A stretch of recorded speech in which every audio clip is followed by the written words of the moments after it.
देखो आज हूँ पवित्र कार्तिक मासर द्वितीय सोमवार। आज जेहेतु दीपावली तिथि रही आज धवलेश्वर पीठ में बेस भिड़ देखा मिलूँ। ये सीधा सड़क दृश्य मंदिर मुख्य द्वार सका सका भक्त मान भितर बेस भिड़ देखा मिलूँ। लंबा धाड़ी में भक्त श्रद्धा मैंने आसी दर्शन कर समय जी बढ़ुची भक्त श्रद्धा मान उत्कंठा से बढ़ुची। जेहेतु आज दुई दुईटी तिथि गोटे पटे द्वितीय सोमवार अन्य पटे दीपावली तिथि रही आज किभली नीतिकांति कराई द्वार दिखागला केतबेले दर्शन देले प्रभाव धवलेश्वर।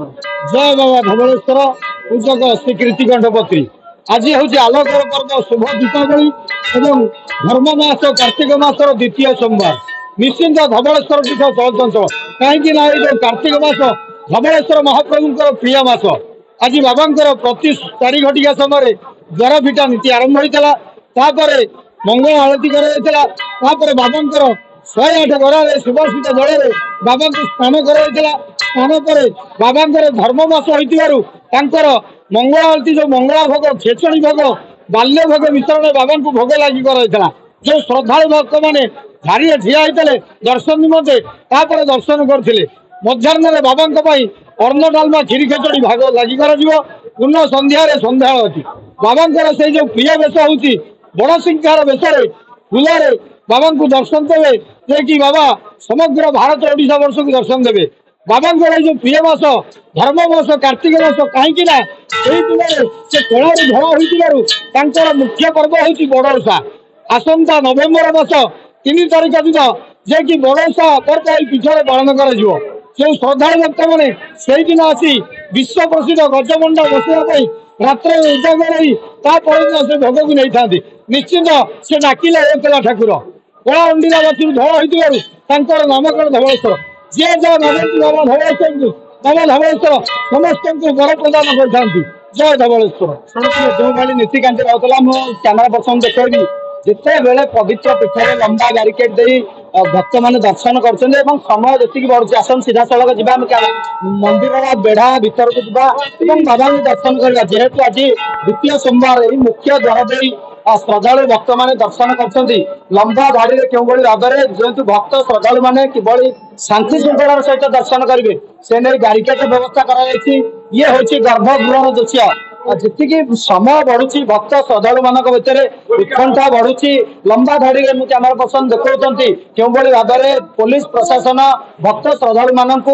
ये करम सहित जन श्रद्धा माँ कहे आज द्वितीय सोमवार दीपावली तिथि दुईटा तिथि बाबा धवलेश्वर दर्शन कले केते शांति मानसिक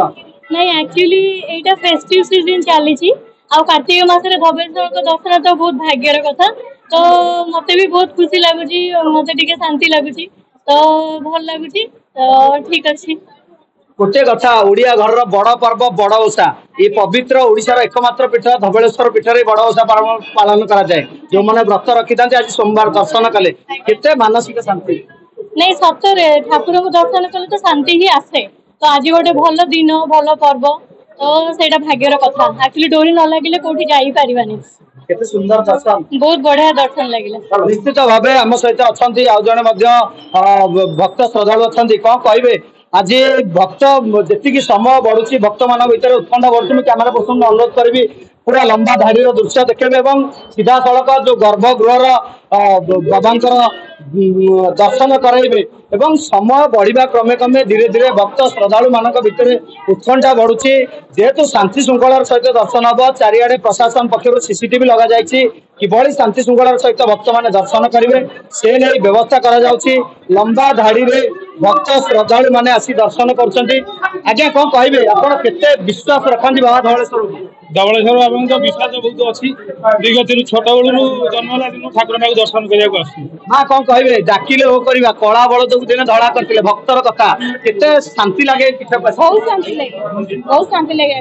केते वर्ष धरी बहुत 10 वर्ष निश्चित भाव यही पवित्र पीठ में बड़ ओषा पर्व पालन कर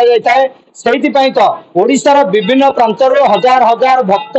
श्रद्धालु का भिड़ चिंतित है पवित्र पीठ को जेहेतु जो मैंने बड़ ओषा व्रत करता बाबा धवलेश्वर को दर्शन करता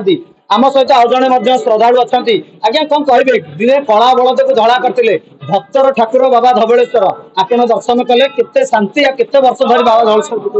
बहुत दिन है बहुत स्वप्न थिला आम आसबू देखू आज देखिक बहुत लगे आत्मा को पूरा शांति हो गला आम सका आसू पूजा कलु भल बढ़िया बढ़िया परिवेश श्रृंखलित भाव लाइन अच्छी आने भल खूब भल लगला जो शुणुले जो भाव हर ध्वनि प्रकम्पित हो पूरा परिवेश समय बढ़ा क्रमे क्रमे धवलेश्वर भक्तों संख्या बढ़ुची समस्त से दिन को अपेक्षा कराते पवित्र धवलेश्वर पीठ में बड़ ओषा पर्व पालन हम लक्षाधिक भक्त श्रद्धालु मैंने बड़ ओषा पर्व पालन करेंगे गजभोग पाइबे किंतु जो सोमवार गुड़िक रही जो मैंने व्रतधारी मैंने आसी बाबा धवलेश्वर दर्शन कर धवलेश्वर पीठ नीलकंठ द्वारा ओटीवी।